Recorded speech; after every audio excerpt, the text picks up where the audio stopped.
Okay.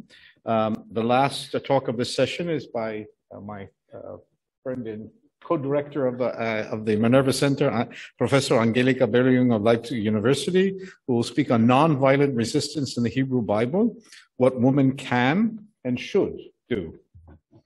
So, oh wow, that's loud. So, thank you very much for giving the chance to talk today. And I thought, you see, we have a gender perspective now.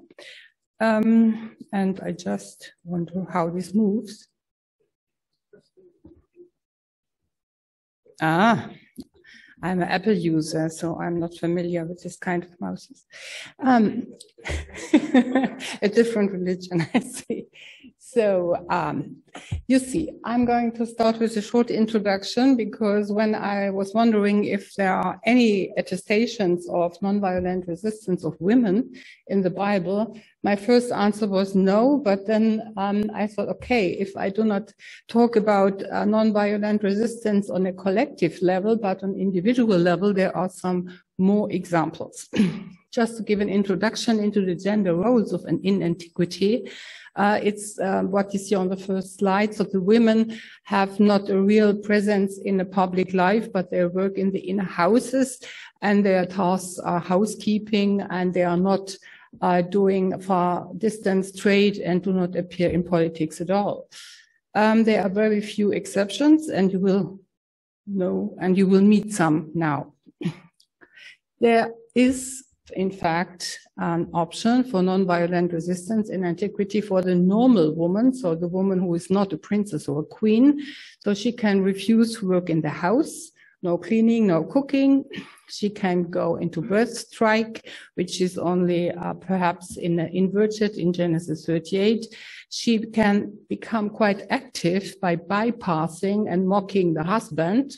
So this is Abigail in 1 Samuel 25. She can lie or conceal information. Also, Abigail, she's very talented to do that against her husband, who has a programmatic name. His name, Nabal, means that he is an idiot and he behaves like an idiot. And so she has to compensate this stupidity of her husband. Then she can also hide things and people in the house, because the house is the atmosphere, the sphere where the woman is in fact responsible for everything. And she can provide escape aid. This is a very interesting example we have of the anonymous woman who acts against Absalom, so the prince, and others. You see, the scope of action is very limited. She can only, in fact, harm her husband and her family, and a very small area of social impact is possible. The women of the upper class, they have some more chances, so they can do the same as the normal women, but they have some more chances because they can really try to refuse to obey orders given by the ruler. The ruler in this case is the husband or the father. Vashti in Esther 1 is one of the examples. Lying, hiding things, providing escape aid. This is something women can always do. And here we have some princesses who act even against the queen, as you see Yehosheba against Atalia in 2 Kings. Very interesting is that females can do an intrigue, so they can be tricksters, in fact, when they act on behalf of the son against the husband. There are some more examples than this. And here we have Bathsheba in favor of her son Solomon. And you see the scope of action is more than only the family, because these kind of actions have political and social impacts. Then we have very few females who have no husband. So they have a very special role in society. They can act independently, especially widows, prostitutes, and perhaps also the midwives. So they can do the same as the normal women, but they have some more impact in the social life if they refuse to obey orders of a king, and they undermine the royal or also orders by the male authorities. So in fact, if we make a summary, we see the means of resistance are limited. It can be passivity, so just to refuse what is expected from them to do. The mouth, this is, by the way, also in the wisdom literature, that the weapon of women is their mouth. And you see that they can really do by lying, mocking, and manipulating by words. And in some few cases, we have some real subversive activities, hiding, providing escape helps, and to be a trickster. So you see all these means are very housebound because, as I said at the beginning, the house is the sphere of influence for women. So it's not the political stage. In the biblical literature, motivation of female resistance is in fact very interesting because we see that in only one case, it's disloyalty, as in the case of Vashti, but in general, it's something which is evaluated very positively. The females act in a case of emergency management when they want to get their right or they want to save lives. The loyalty with the victim of a ruler's violence is something which is very clear in the motivation of Michal, of Rahab, and of others. Very interesting is also that there is a wisdom aspect. So the females who resist against a male order, which is stupid, they act with good understanding. So they are wise women. And very interesting is that women who act against the authority of the king, they can even be described as prophetesses, true prophetesses, because as you see in Abigail, in the case of Abigail and Rahab, so that they know something as prophetesses, others do not, and they act accordingly. And so the fear of God of the midwives in Exodus 2 is something which we will see in detail. So the theological discourse, in fact, what the role of God, in fact, is always that he is behind the women. So they are the tool of divine governance and the tool to control, limit, and also to limit male and royal authority and failures. It's a tool to save lives, and they are fully legitimate as long as they obey God. So they are fully embedded in divine legitimation. And as I already said, in the case of Abigail and Rahab, they even can be characterized as true prophetesses. Now we come to the case of Shifra and Pua in Exodus 1. Anatea mentioned already in her talk in this morning. I do not know how familiar you are with this text. It's a very famous one. So it starts with the Pharaoh's order and aggression. He wants the midwives to kill the male babies just when they are with the women in labor. The midwives' reaction is that they fear God and did not, as the Pharaoh had commanded. The peak of the conflict is then that the Pharaoh asks the midwives, why have you done this thing, and made the children live? And then the conflict management of the midwives is that they lie to the Pharaoh and say, that's all done, so they have nothing to kill because it's all over. Then at the very end, the reaction of God and the reaction of the Pharaoh are reported. So God gives some reward to the midwives, while the Pharaoh sees he has to find other murders for his order. This is just an image to show you, to give you some relax between all these text slides.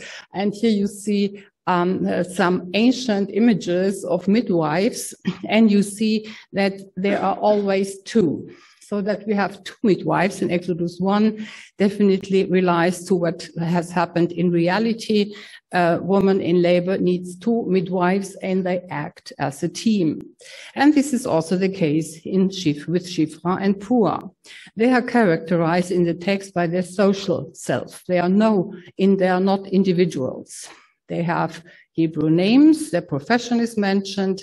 In the Hebrew Bible, by the way, the ethnicity is important. They are Hebrews, while in the Septuagint, they are not. They are midwives for the Hebrews, but they are not Hebrews themselves. They are experienced to work with Hebrew and Egyptian women. The social state remains unclear. It could be that they are free or that they are slaves. It's also unclear whether they are married or not. In any case, they are not sketched as individuals, but they act always as a team. They act also always as a team in solidarity with Israel and their female clients, not in solidarity with the Pharaoh, and also not on their own account. They are in danger, in fact. So what do they really do when we see it in detail? The motivation is the fear of God, and they refuse to fulfill the order without contradicting it explicitly. They refuse to do the active act of killing. They just do nothing than their real job, addicted to life-giving. So they are protecting life. And they lie to the Pharaoh. Yeah, the resistance of the females, of the midwives, is against what? There's a debate even in scholarship. And if you just have a look in the text, you see they resist against the murderous Egyptian Pharaoh, against the inversion of their very professional role as being midwives, the inversion of their social self and identity, and perhaps, according to the Hebrew text, against their ethnic identity as being Hebrews themselves, and against their religion and personal belief and the extinction of their people. So they have a lot of reasons to resist on the textual level, and it's not only against the dictatorship of a Pharaoh who wants to extinct a people, it's also against the identity of the midwives, because he asks them to do things which are completely contradictory to what midwives should do. Here we have an example of scholarship for a possible interpretation of the text.